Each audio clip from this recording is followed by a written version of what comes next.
Hello and welcome to another edition of Quick Tech News. My name is Aaron, a technical support specialist here at VirtuWorks.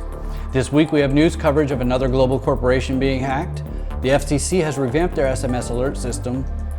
China's crackdown on Bitcoin mining causes values to plummet. Microsoft announces the end of support for Windows 10 and how the pandemic has changed the way HR departments find and evaluate prospective employees. Here's what you may have missed.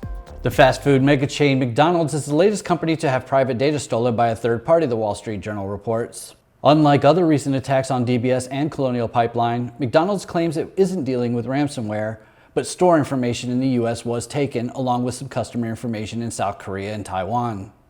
The company discovered the data breach after hiring consultants to investigate unauthorized activity on an internal security system. In the US, the data accessed include business contact information for franchises, the seating capacity of stores, and the square footage of play areas. The South Korean and Taiwanese arms of McDonald's had customer personal data accessed, and the company will be taking steps to notify regulators and customers listed in these files.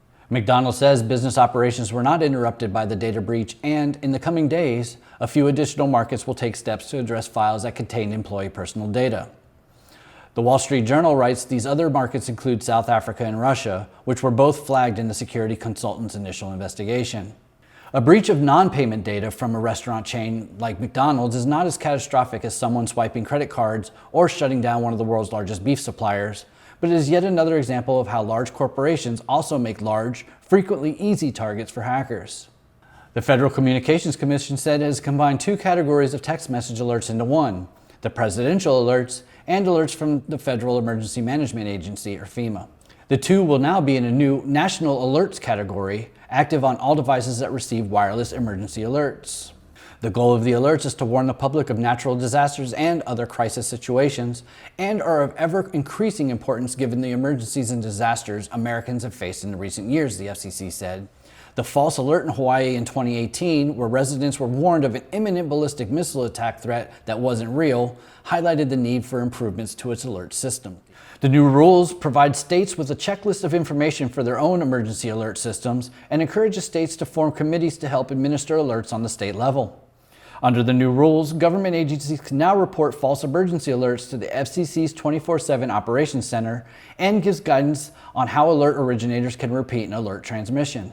Later this summer, FEMA and the FCC will conduct a nationwide test of the wireless alerts and the emergency alert system that sends alerts to radios and televisions. Both tests are scheduled for 2:20 p.m. on August 11th. In cryptocurrency news, the price of Bitcoin tumbled on Monday on fresh reports that China has expanded its crackdown on the mining of cryptocurrencies. Bitcoin traded as much as 9% lower Monday morning before recovering slightly. It was last seen trading at about 32,300 per coin early Monday morning, according to Coinbase data, down over 17% from a week ago. The declines come after a government-backed newspaper, Global Times, reported that many Bitcoin mines in the Sichuan province and elsewhere were closed Sunday and will remain closed at least for the short term. The paper estimated that more than 90% of China's Bitcoin mining capacity is currently shut down. Last month, authorities in China's Inner Mongolia region and the Yunnan province announced similar limits on Bitcoin mining in their areas, and top officials in Beijing last month called for a crackdown on the trading and mining of cryptocurrency, citing its impact on the environment and risk to individuals.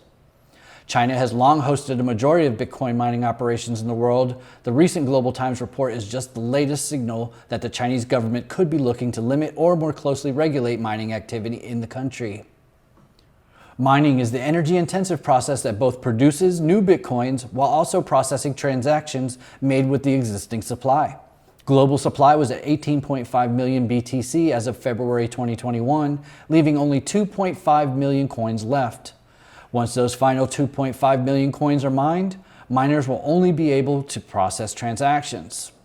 Microsoft quietly edited a document on its website recently to reveal it's planning to end support for Windows 10 Home and Pro on October 14th, 2025.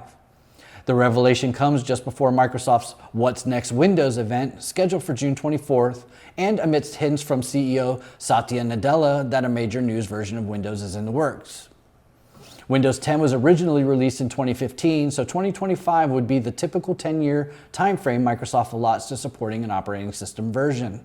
With more people working remotely and likely to continue to do so in the future, there may be increased interest in replacing existing PCs or acquiring new PCs, and a new major release of an operating system can keep people interested in new hardware, observed Michael Cherry, a Windows analyst at Directions on Microsoft, an independent IT advisory service focused exclusively on Microsoft based in Kirkland, Washington. Mr. Cherry continued, "It requires compelling features such as improvements to security or enabling a new class of applications to really drive momentum to change an OS," he told Tech News World. "It cannot merely be change for the sake of change." In the old days, the name of the next version of Windows would be simple, Windows 11. But when Windows 10 was introduced, Microsoft declared it would be the last version with a number. That's led to speculation about whether Microsoft will drop Windows as a name for its operating system. Since there is significant value in the Windows trademark, Cherry believes that Microsoft will retain it in some form. The world of work is changing and new technologies are transforming how companies hire, train, and manage their employees. With COVID, increased numbers of people have been working remotely, and many will continue to do so post-pandemic. This has fundamentally altered how work is done, not only by company staff, but by HR professionals.